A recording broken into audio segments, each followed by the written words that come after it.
Recently, I was the choreographer for a production of Rodgers and Hammerstein's Oklahoma at the Fifth Avenue Theater in Seattle. During the pre-production period, my research revealed some surprising and interesting information about the racial demographics of the Oklahoma Territory in 1906, the year the musical takes place and 1 year before the territory became a state. Here is what I discovered. After the Civil War and Reconstruction, African American men and women migrated in great numbers across the country seeking better lives. The new Oklahoma Territory was a popular destination. In fact, from 1865 to 1920, African Americans created more than 50 identifiable towns and settlements in Oklahoma, some of them which still exist today. The free blacks who settled there created cohesive farming communities that could support businesses, schools, and churches. There was even a movement afoot to establish Oklahoma as an all-black state. Though after statehood was established in 1907, the Oklahoma legislature passed a series of Jim Crow laws designed to restrict the rights and livelihood of its African American citizens. Likewise, the cowboys of the West, whose Hollywood images have traditionally been rugged, handsome, and white, were in fact a far more diverse group. African Americans, Mexicans, Native Americans were all an integral part of Western ranching and cattle driving in the early 20th century. Some accounts indicate that of the 35,000 cowboys actively working at that time, 1 in every 3 was African American. This history and these facts were central to the Fifth Avenue's production of Oklahoma. With that in mind, the show was cast not all white, as it usually is, nor colorblind, which it sometimes is, but rather color or race specific, meaning that we did not cast disregarding race and ethnicity, but rather were specific about which roles would be played by actors of a particular race. Importantly and significantly, we cast the character of Judd, usually played broadly as a villain from the Snidely Whiplash School of Acting, with an African American actor. Our thought was the actor's race would better help the audience to understand his status in the community as an outsider and add subtlety and nuance to his performance. The creative team was excited about the possibilities this perspective would bring to a 70-year-old chestnut of a musical, one that in its day was innovative and had ushered in the era of the modern musical, an integration of story and character with music and dance that had never been done before. In fact, the Dream Ballet, introduced in the original production as a concept, was copied in almost every musical produced on Broadway in the 10 years following Oklahoma's premiere in 1943. With this production, our hope was that the familiar lines would be heard as if for the first time, characters seen in a new light, the lyrics of the songs understood differently, the characters not framed as one-dimensional cardboard heroes and villains, but reconsidered as complex human beings, flawed and fallible, but also capable of nobility and dignity. Our Oklahoma would be peopled with human beings whose inner lives were deep, rich, and multidimensional. So here we are, opening night. The theater is full, 2,000 people. The curtain opens on our production of Oklahoma, and the orchestra is playing, and the stage is filled with singing, dancing, and people of color.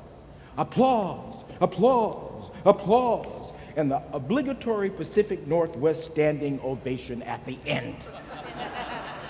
The curtain closes, and all is well.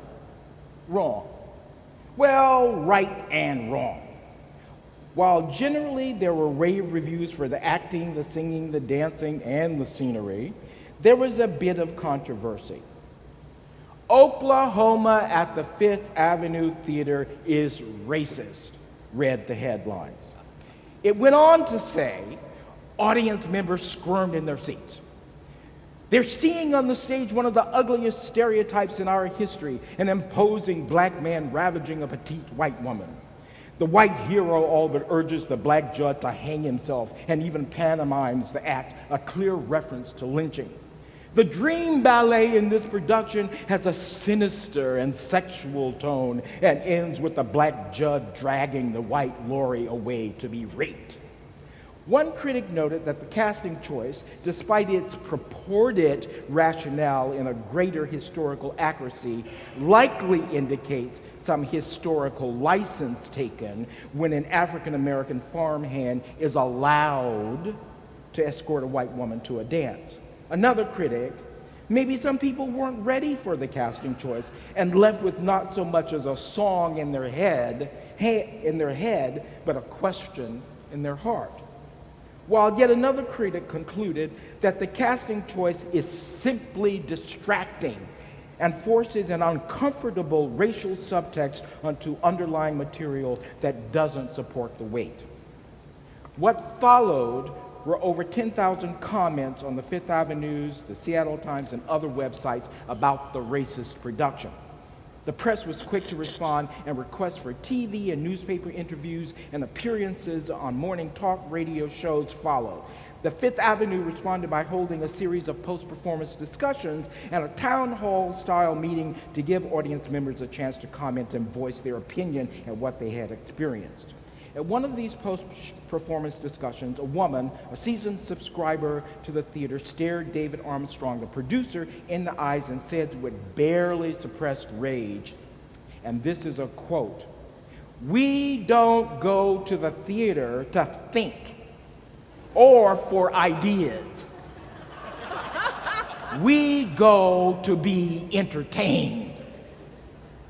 After my initial shock and dismay at this statement, in fact, it made me think of a moment in the movie The Matrix when the character Cypher says, "You know, I know this steak doesn't exist. I know that when I put it in my mouth, the Matrix is telling my brain that it is juicy and delicious."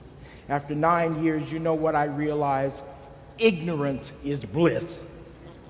I had an insight. What this woman was saying was she wanted to be blissfully ignorant.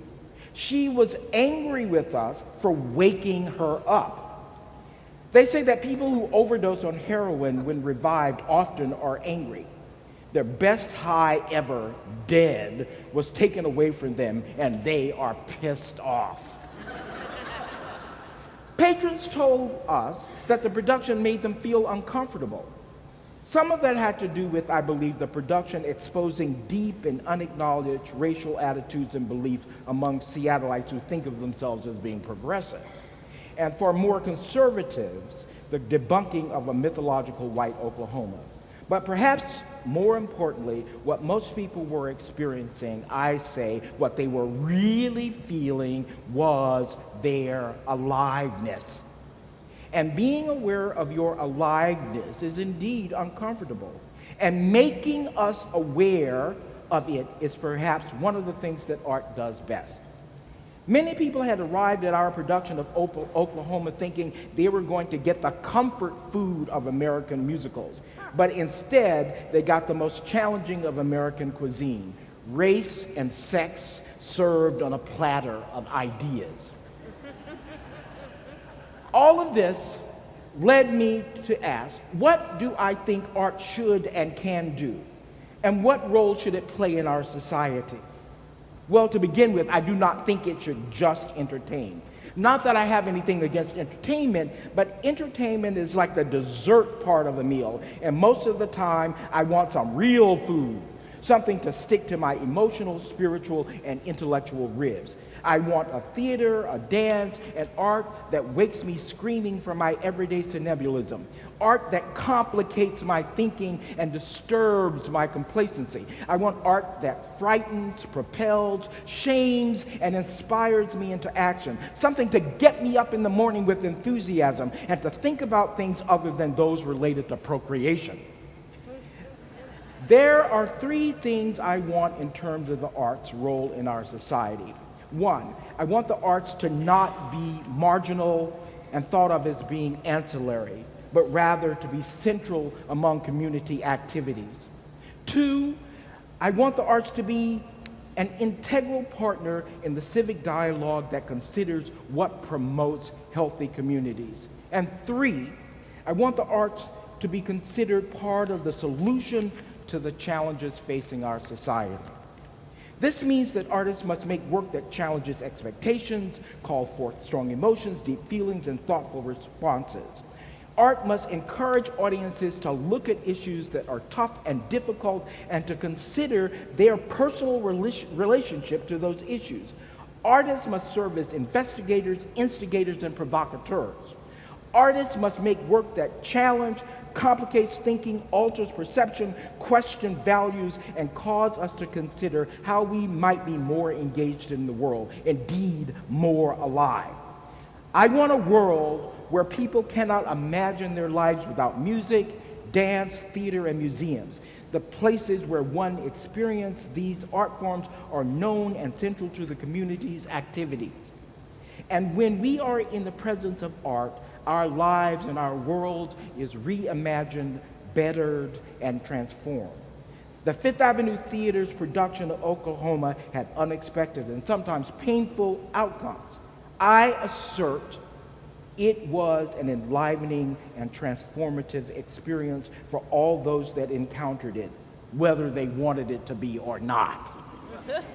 And that is exactly what art should do.